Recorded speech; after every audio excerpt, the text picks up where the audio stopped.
Peranan support di sebuah saham yang sedang sideways, dia akan berperan sebagai penahan yang akan membuat saham itu bouncing saat disentuh, ataukah justru dia akan membuat sebuah terobosan harga turun lebih rendah saat supportnya itu ditembus. Nah, ini menjawab pertanyaannya Katin. Thank you. Ini pertanyaan yang sangat menarik nih rekan-rekan. Jadi tonton video ini sampai selesai karena kita akan membahas begitu banyak filosofi tentang support lebih dalam di pertanyaan kali ini.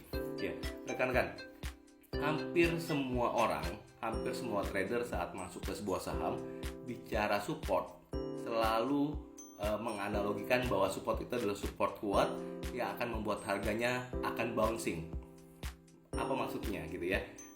Saat kita melihat sebuah support, kepingin masuk ke sebuah saham, kita sudah menentukan pintu cut loss kita dengan sebuah level support kan ya, break satu poin di bawah support tersebut sebagai pintu cut loss kita. Tapi tentunya kita berharap harga itu nggak pernah ketembus. Makanya kita confidence kepengen masuk ke saham itu dengan angka cut loss tersebut.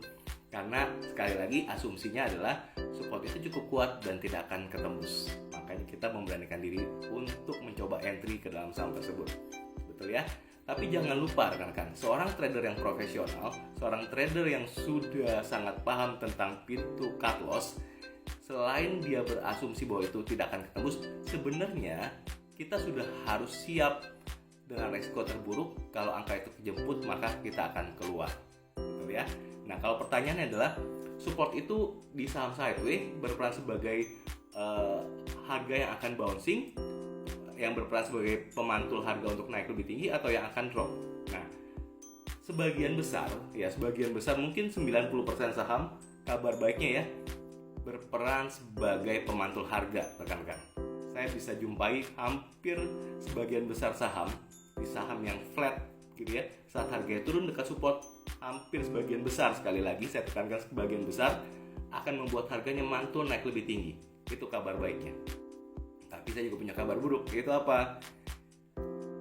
Kita baru akan tahu dia akan mantul atau drop lebih dalam, di mana ada sebagian kecil yang akhirnya supportnya dia balik arah lagi, mantul ke support itu, dia nggak pernah mantul dan akhirnya ketembus lebih dalam. Ada kemungkinan kecil seperti itu kan ya. Nah, kita baru akan tahu itu berperan sebagai bouncing atau ketembus ke dalam setelah kejadian. Itu kabar buruknya. Ya, jadi dia akan berperan sebagai pemantul atau akan berperan sebagai support yang akhirnya tembus turun ke bawah. Rekan-rekan, never know. Jadi selalu bersiaplah dengan resiko yang terburuk. Ya, nah untuk menghindarinya, gitu ya, saya punya tips nih, ya. Bagaimana untuk menghindari itu terjadi?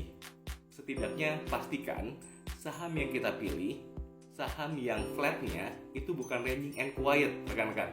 Apa maksudnya ranging and quiet? Ranging and quiet adalah saat harganya itu bergerak di harga itu terus-menerus dengan kondisi sangat pipih gitu ya, antara harga high-nya dengan harga low-nya sekian lama, berminggu-minggu bahkan berbulan-bulan, itu sangat pipih, sangat dekat jaraknya. Kalau dia sangat pipih seperti tersebut, maka kalaupun dia betul mantul naik ke atas, maka pantulan naik ke atas itu nggak akan lama dan dia segera turun lagi. Kalau sudah seperti itu sebaiknya dihindari. Itu istilahnya ranging and quiet.